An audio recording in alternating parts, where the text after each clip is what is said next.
Laughter in the dark.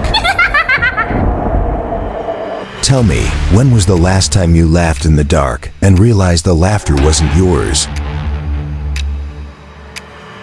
In a small village outside Kolkata, India, every year a traveling fair arrived during the festival season.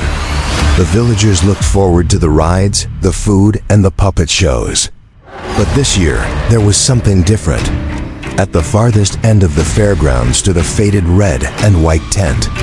A cracked wooden sign swayed above its entrance. The clown who never sleeps. No one knew where the clown came from. The fair workers avoided the tent, whispering that it wasn't part of their show. Yet, children claimed they could hear muffled giggles coming from inside at night. On Halloween night, 5 friends Arjun, Meera, Rohit, Kabir, and Priya dared each other to step inside. The tent's entrance was covered in heavy velvet curtains, damp with dew. Inside, the smell of mildew and burnt incense clung to the air. Broken carnival mirrors lined the walls, their reflections warped and cracked. A single wooden chair stood in the center, its paint peeling. Then they heard it.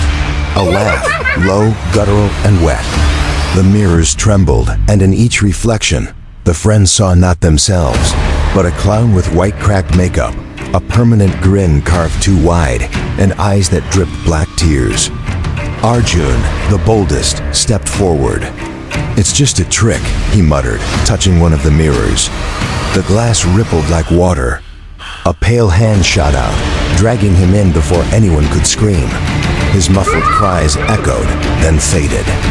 In the mirror, his reflection was gone. Only the clown remained, tilting its head, smiling wider. The tent filled with manic laughter. Panic set in. The friends bolted for the exit, but the curtains had vanished. Now there was only darkness stretching endlessly. The mirrors multiplied, forming a maze. Everywhere they turned, the clown followed. Sometimes close, sometimes far, but always smiling. Its footsteps didn't sound like footsteps at all, only the squeak of rubber shoes and the hollow rattle of a broken toy. Meera clutched Priya's hand. "Don't let go," she begged.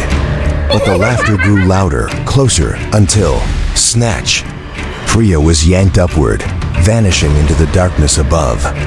Her scream cut off mid-breath. Meera's hand was empty.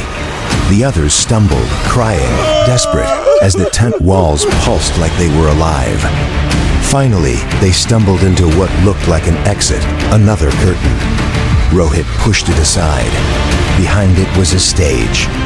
Rows of carnival seats stretched into the shadows, filled with unmoving figures. The friends gasped when they realized the audience was made of people. Wax-skinned, glassy-eyed, frozen in poses of laughter. Their jaws hung open, their hands clapped forever in mock amusement. At the center of the stage, under a spotlight, stood the clown. It bowed slowly, its black tears dripping onto the floor. In its hand, it juggled 3 glowing balloons. Inside each balloon was a screaming face. Arjun, Priya, Meera. Their muffled pleas twisted and warped as the clown cackled. Kabir grabbed Rohit's arm. "We have to run." But the clown dropped the balloons. They burst, releasing smoke that spread across the tent like living fog. As it swallowed them, the last thing Rohit saw was Kabir's face, stretching, cracking, his eyes hollowing out as paint spread across his skin. The laughter grew deafening.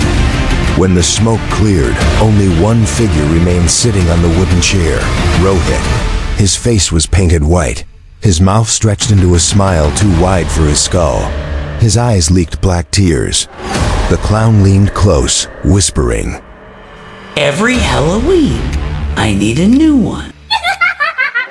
And outside, at the farthest end of the village fair, the red and white tent swayed in the wind.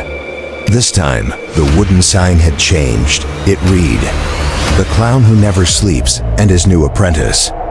The fair would move on, the laughter would follow, and somewhere in the dark, another village would hear it.